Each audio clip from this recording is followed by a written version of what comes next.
Ça va. Bonjour et bonne fin d'année. Bienvenue demain dans cette nouvelle année et dans ce décompte que Dieu nous donne de compter qu'on le veuille ou qu'on ne le veuille pas, puisqu'il a fait que la Terre tourne autour du Soleil et donc que l'année soit une notion naturelle, ce temps que la Terre met pour tourner autour du Soleil.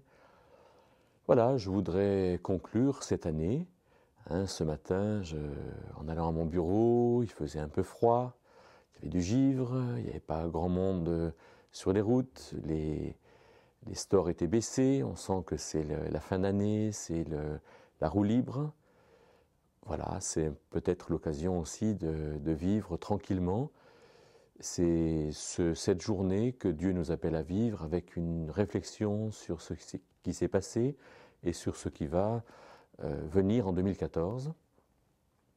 Alors, je vous propose de réfléchir sur le psaume 90, le psaume de Moïse, le psaume que Moïse a écrit, le seul psaume que nous ayons retenu de Moïse. Ça ne veut pas dire qu'il n'en ait pas écrit d'autres. Un psaume qui n'est pas très long, que vous pourrez lire peut-être chacune, chacun. C'est assez étonnant parce que dans ce psaume, Moïse va dire que les jours de nos années s'élèvent à 70 ans et à cause de la vigueur, ils peuvent aller jusqu'à 80, ce qui est un peu le cas de la vie. Mais Moïse est quelqu'un qui a commencé vraiment à vivre à 80 ans.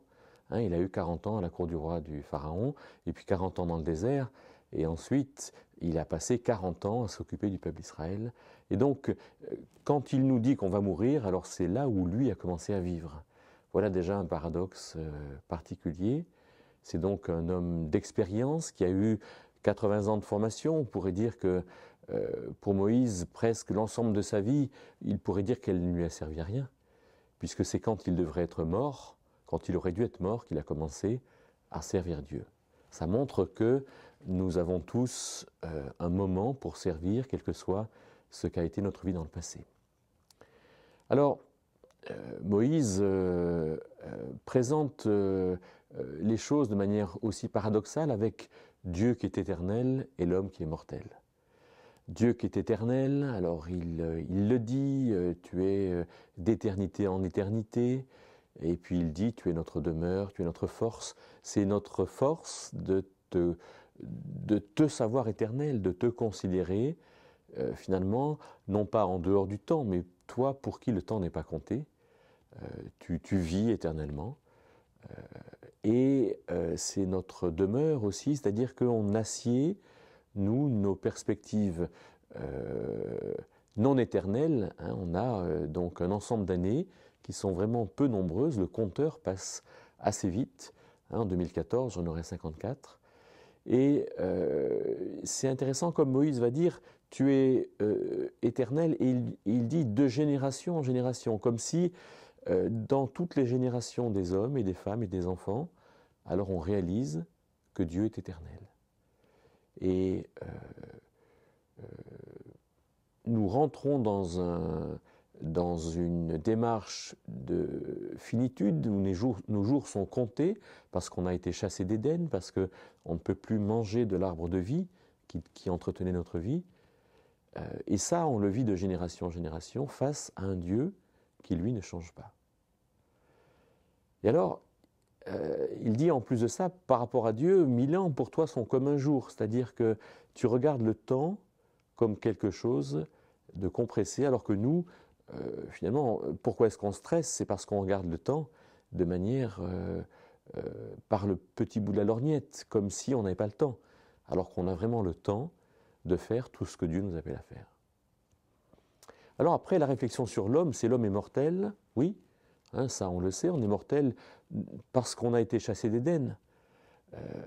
Et on retournera à la poussière, mais ce n'est pas un problème, puisque c'est Dieu qui l'a voulu. On est emporté comme le torrent, en fait.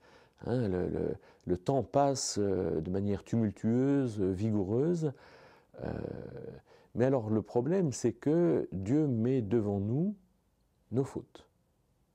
Et ça, il faut qu'on prenne le temps de le régler. Donc, en 2013, tout ce que nous avons fait et qu'on se reproche devrait être quelque chose qu'on place devant le Seigneur et qu'on considère comme ayant été mal fait et comme une zone de progrès pour qu'on puisse mieux faire. Quelque chose dans lequel Dieu aussi intervient et nous sauve, et nous renouvelle, et nous couvre de justice. Et puis, il dit, la vie est peine et vanité. Alors, elle est peine et vanité si on considère qu'on est mortel, si on considère qu'on est emporté. Mais au contraire, si on considère ce qu'il dira après, à partir du verset 12, « Apprends-nous à compter nos jours ». Si on considère que Dieu est celui qui nous enseigne, Dieu est celui vers lequel on peut revenir, Dieu est celui qui est bon et qui renouvelle ses bontés, parce que ce qu'il fait c'est bien et qui nous le donne. Si on considère que aussi dans nos jours d'affliction, comme le dit le verset 14, verset 15, dans les jours où on a eu de la peine, alors Dieu va aussi nous donner quelque chose par rapport à ces jours-là. Alors là, on peut comprendre l'œuvre de Dieu. On peut comprendre que tout ce que nous vivons est utile et que donc on peut vivre dans les beautés de ce que Dieu fait, dans les gratuités, dans sa grâce, et on peut faire ce que Dieu nous demande. Alors la prière que je fais pour moi en cette fin d'année, dans le bilan de ma vie comme dans le futur 2014 qui vient, c'est justement que l'œuvre de mes mains, je demande à Dieu qu'il l'établisse, comme le dit la fin de ce psaume. Que je puisse bien faire ce que Dieu me demande, et c'est comme ça que ma vie aura un sens, que je vivrai justement devant Dieu, et que je pourrai aussi être un cadeau pour les autres, avec cette sérénité, cette plénitude, qui fait du bien aux autres quand ils nous voient. Alors, bonne fin d'année 2013 et bonne année 2014.